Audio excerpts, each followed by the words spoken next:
This just might be the one swing change that can take me from regular dude to professional golfer. At least that's what I'm hoping for. Today we're headed to the range, and it's something I haven't got to do since probably late July.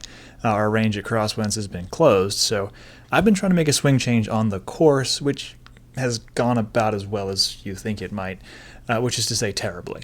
I thought this swing change was not going to be that big, but it turns out it's relatively big. And I mentioned this in the video about me shooting a colossally bad, catastrophic 88 in that tournament in South Carolina. And I said that it boiled down to a fundamental misunderstanding of some of the basics of golf. And this is exactly what I'm talking about right here.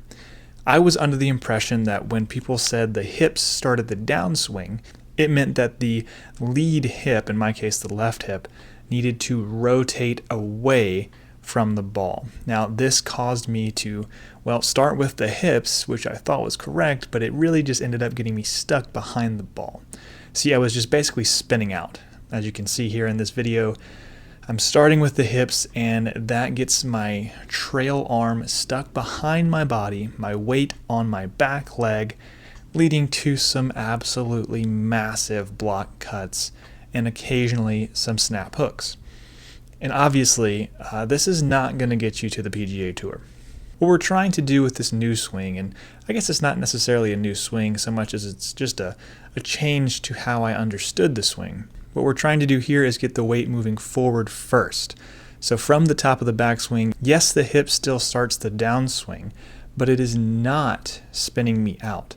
It is almost more of a, at least feeling-wise, a lateral shift of the weight. So I'm feeling like my weight is moving right to left as opposed to around my hips.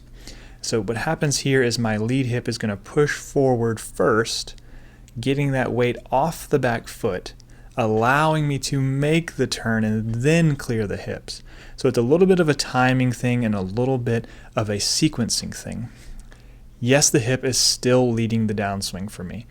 It's really mostly about a feeling here. The feeling of moving the hips laterally, shifting that weight onto the left side, and then getting the hip to clear once the arms come down in front of the body, rather than spinning immediately with the hips, trying to generate power and getting stuck behind the ball. You can see with the old movement, my trail arm is getting stuck way behind my body in a position that I have no chance of squaring the club. Now in the new motion, you can see that my trail arm is much more in front of the body, and I can deliver the club squarely at impact. The drill that I'm using to help me solidify this change is one that is pretty simple. All I'm doing is putting an alignment stick through the front belt loops on my shorts here. And what this is going to do is keep my hands from getting too far behind the body, because if they do, they'll run into the stick. And so my goal here is to keep my hands in front of that alignment stick. If I can do this properly, it's going to allow those arms, those hands, the upper body as a whole to be in the slot, accelerating through the ball in time with the hips. Not behind the hips, not trying to catch up to the hips, but we're sequencing the swing a little more efficiently. If I spin the hips out, my hands hit the stick. If I switch my weight properly and make that lateral shift forward with the weight, with that lead hip starting the downswing, my hands, my upper body have no choice but to be in front of that alignment stick. Anytime I'm making a swing change or trying drills like this, it's really important for me to remember to keep it slow at first. I have a tendency to want to go full speed and start making full swings, and when I do, it's just bad. It's always bad because I don't know what I'm doing yet. I haven't mastered the new feel. And like anything, you gotta learn to walk before you can run. So if I can't make this swing at 50% speed, I've got no chance of making it 100% speed. And so what you'll see me doing here is practicing a feeling. And there's multiple feelings I'm working with here. One is the feeling of keeping my spine angle throughout the swing and not letting it get too steep. Another is that weight shift. So I want to emphasize getting that weight from the right side to the left side through that new hip feeling. And then the last feeling is getting my chest moving through the follow through and leading the club out of the follow through rather than my arms pulling me through. This is going to help me use my big muscles more, my body more, help me square the club with my body instead of flipping the hands at impact. I'm taking a kind of tuned down approach here, where I try to master a feeling or get comfortable with a feeling, then try to replicate it during a half-speed swing. Eventually, not in minutes, not in hours, but in weeks, I will be able to hit this swing repeatably at full speed. I was on the range for 2 hours, and I want to thank Savannah Harbor Golf Club for having me out there while our range at Crosswinds is still down. It was really, really helpful to just at least start working on this new motion with a ball, trying to make contact, trying to find the bottom of the swing. This is going to take weeks, not hours, and unfortunately there's no way around it. Whether your pursuit is golf or anything else in the world, transitioning to a different pursuit, a different career, a different swing, elevating yourself, whether it be golf game or otherwise, it is a matter of weeks, months, and years, not minutes, hours, and days. And I think we have to be okay with that. We have to buy into the process. It is going to take some time, but the results will be worth it if we invest in doing the process properly, which means building up from walking to running to sprinting. And you will know if you try to sprint too early. I tried to hit driver here for fun, just wanted to get some speed out, just really throw the club around, hit some bombs. As you can see here, that did not go well. I had immediate feedback that I was not ready to be making full swings and definitely not ready to be hitting driver. This is a half swing, mid-iron practice session, and that's when I need to leave it at.